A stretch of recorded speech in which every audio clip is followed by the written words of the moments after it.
Nosebleeds are common. They may be scary, but they rarely indicate a serious medical problem. The nose contains many blood vessels, which are located close to the surface in the front and back of the nose. They're very fragile and bleed easily. Nosebleeds are common in adults and children between the ages of 3 and 10. There are two kinds of nosebleeds. An anterior nosebleed occurs when the blood vessels in the front of the nose break and bleed.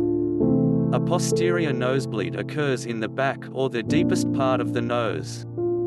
In this case, blood flows down the back of the throat. Posterior nosebleeds can be dangerous. Causes of nosebleeds. There are many causes of nosebleeds. A sudden or infrequent nosebleed is rarely serious.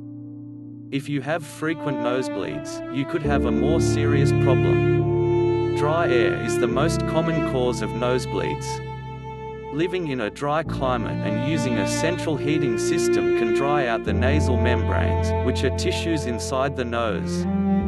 This dryness causes crusting inside the nose. Crusting may itch or become irritated.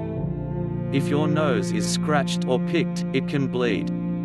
Taking antihistamines and decongestants for allergies, colds, or sinus problems can also dry out the nasal membranes and cause nosebleeds.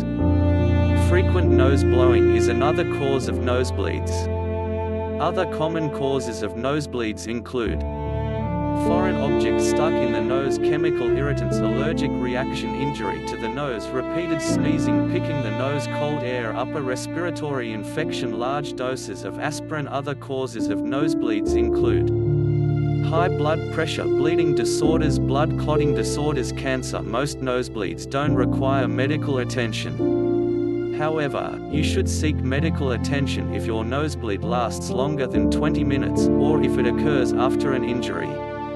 This may be a sign of a posterior nosebleed, which is more serious. Injuries that might cause a nosebleed include a fall, a car accident, or a punch in the face. Nosebleeds that occur after an injury may indicate a broken nose, skull fracture, or internal bleeding. Diagnosing a nosebleed. If you seek medical attention for a nosebleed, your doctor will conduct a physical examination to determine a cause. They'll check your nose for signs of a foreign object. They'll also ask questions about your medical history and current medications. Tell your doctor about any other symptoms you've and any recent injuries. There's no single test to determine the cause of a nosebleed. However, your doctor might use diagnostic tests to find the cause. These tests include complete blood count (CBC), which is a blood test to check for blood disorders, partial thromboplastin time (PTT), which is a blood test that checks how long it takes for your blood to clot, nasal endoscopy (CT scan of the nose, X-ray of the face and nose). How to treat a nosebleed. Treatment for nosebleeds will vary depending on the type and cause of the nosebleed. Read on to find out about treatments for different nosebleeds. Anterior nosebleed. If you have an anterior nosebleed, you bleed from the front of your nose, usually a nostril. You can try to treat an anterior nosebleed at home. While sitting up, squeeze the soft part of your nose. Make sure that your nostrils are fully closed. Keep your nostrils closed for 10 minutes, lean forward slightly, and breathe through your mouth. Don't lie down when trying to stop a nosebleed. Lying down can result in swallowing blood and can irritate your stomach. Release your nostrils after 10 minutes and check to see if the bleeding has stopped. Repeat these steps if bleeding continues. You can also apply a cold compress over the bridge of your nose or use a nasal spray decongestant to close off the small blood vessels. See your doctor immediately if you're unable to stop a nosebleed on your own.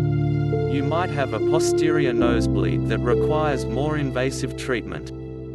Posterior nosebleed. If you have a posterior nosebleed, you bleed from the back of your nose.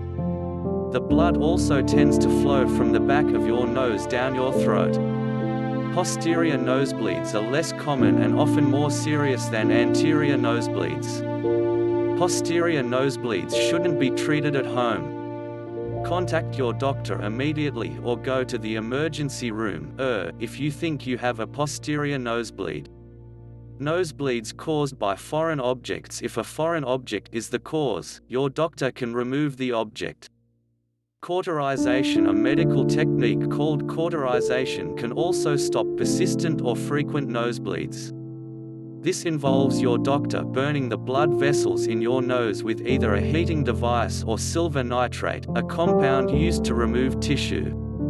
Your doctor may pack your nose with cotton, gauze, or foam. They may also use a balloon catheter to apply pressure to your blood vessels and stop the bleeding.